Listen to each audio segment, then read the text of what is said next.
Et voilà, à 7h37 sur la première, faut-il vraiment vous présenter notre invité de ce matin, celui qui par 4 fois est allé voler tout là-haut, bien au-dessus de nos têtes.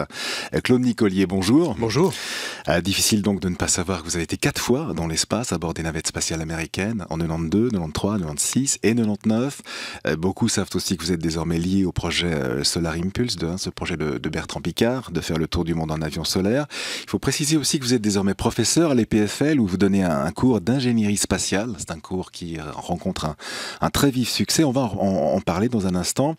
Et puis encore, on peut rappeler que vous avez été aussi pilote militaire, pilote de milice, notamment sur les Tigers. On va peut-être commencer, Claude Nicollier, par cet aspect-là. Vous, le pilote militaire, parce que c'est vrai qu'on parle beaucoup ces temps d'avions de combat, d'avions de chasse, avec cette polémique autour de l'achat, l'acquisition de ces nouveaux avions de combat de l'armée suisse.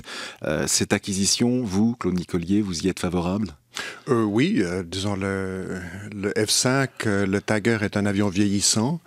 Notre intention est de garder une capacité d'intervention, surtout dans le domaine RR, pas tellement l'attaque au sol, mais RR. Le Hornet est un très bon avion, on en a 33 actuellement. Dans quelques décennies, il sera à fin de vie. Et puis, il s'agit d'une part de remplacer le F-5 vieillissant et d'autre part de prendre la relève du Hornet d'ici, qu'est-ce qu'il faut dire, 10 à 15 ans. Donc, personnellement, je suis pour. Nous sommes un pays démocratique. C'est un choix de notre gouvernement et du peuple de poursuivre dans cette voie. Alors oui, aux avions de combat, mais il y a quelques jours, en pleine polémique, votre président, le président de l'EPFL, Patrick Ebéchière, est venu ici sur cette antenne dire son inquiétude à lui, de voir le financement de ces nouveaux avions de combat se faire au détriment finalement des crédits à la recherche. Vous partagez là cette inquiétude? Bon, écoutez, je crois qu'il n'est pas question de toucher au financement de l'éducation et de la recherche pour l'achat de ces avions. On parle du budget de 2014. Quand même. Il faudra bien faire si ça devait se produire, croyez-moi, il y aura une levée de bouclier par le professeur Ebéchière tout d'abord, mais suivi par beaucoup d'autres, dont moi-même. Aussi, vous irez au front. Moi aussi, bien entendu. Mais à ma connaissance, il n'est pas question de toucher à ce budget. Il y a aussi le président des EPF de Suisse, Fritz Schisser, qui se disait déçu la semaine dernière, dimanche dernier, des crédits de recherche prévus en Suisse, notamment pour les écoles polytechniques. Là aussi, c'est un souci que vous partagez. On n'investit pas assez, selon vous, dans la recherche de pointe, en innovation en Suisse? Écoutez, notre pays n'a pas de ressources naturelles, sinon un peu de sel et des cristaux. Notre investissement suisse, c'est dans le domaine de l'éducation et de la recherche, avec des institutions qui sont de haute valeur, comme les écoles polytechniques elles-mêmes, beaucoup d'écoles techniques spécialisées et d'universités. C'est là où nous devons investir et nous investissons et nous continuerons de le faire. Vous, Claude Nicollier, où vous situez la Suisse dans le concert des nations en termes de recherche et d'innovation? Dans une très très bonne position. Disons, statistiquement, cela est bien vérifié que dans le domaine de l'innovation et la qualité de l'éducation, la Suisse est dans les pays de pointe à l'échelle mondiale. Alors, je le disais, vous êtes professeur à l'EPFL, vous avez un cours d'ingénierie spatiale. A priori, c'est vrai qu'on pourrait penser que les débouchés ne sont pas légion. C'est un cours qui rencontre un succès incroyable aujourd'hui. Oui, l'espace accroche pour les étudiants. D'ailleurs, il y a pas seulement de place de travail dans le domaine spatial ici en Suisse, en Europe bien sûr et dans le monde en général.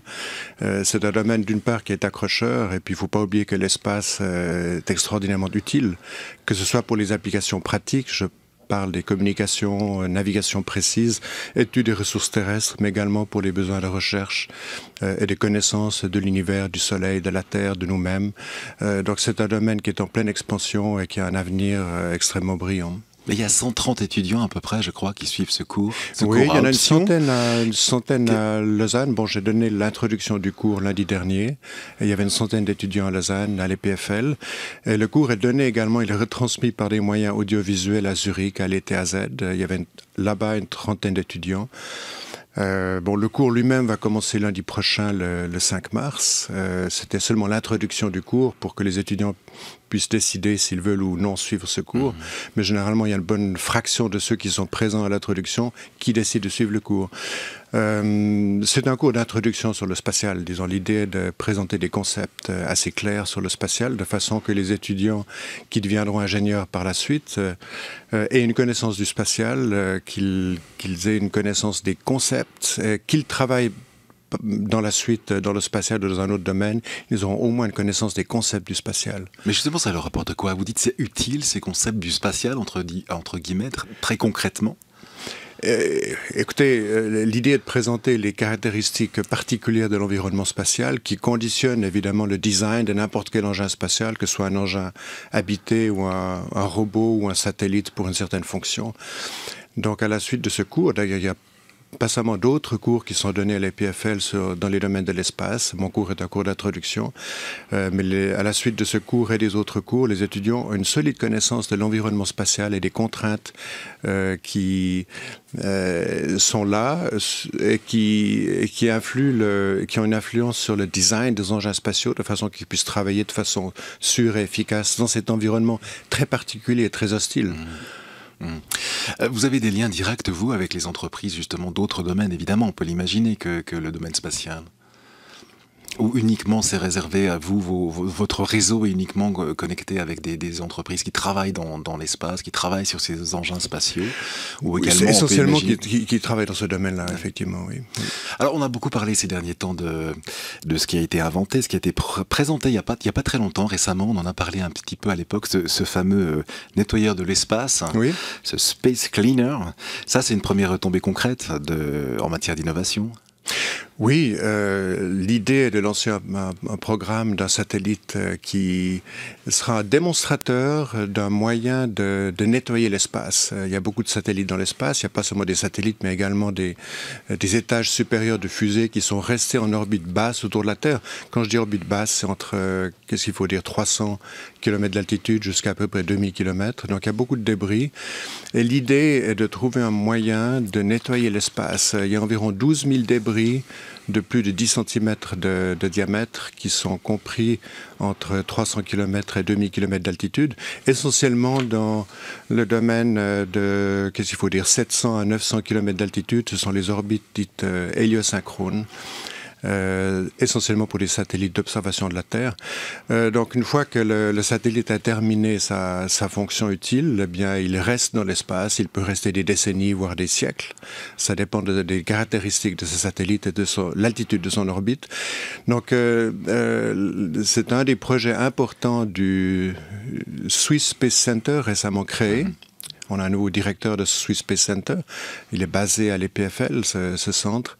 Un des projets importants est justement de faire un démonstrateur de nettoyeur de l'espace. L'idée n'est pas d'enlever ces 12 000 débris, parce que ce serait impossible, mais de faire une démonstration d'un moyen d'éliminer les plus gros débris, parce que c'est à la suite de collisions de ces gros débris, ça s'est déjà produit dans le passé, qu'il y a une création d'une multitude de plus petits débris. Si on ne fait rien, l'espace deviendra pratiquement inaccessible, en tout cas dans les régions basses. Il n'y a pas tellement d'encombrement dans l'orbite géostationnaire. Bon, il n'y en a pas seulement de satellites, mais il y a beaucoup plus de place.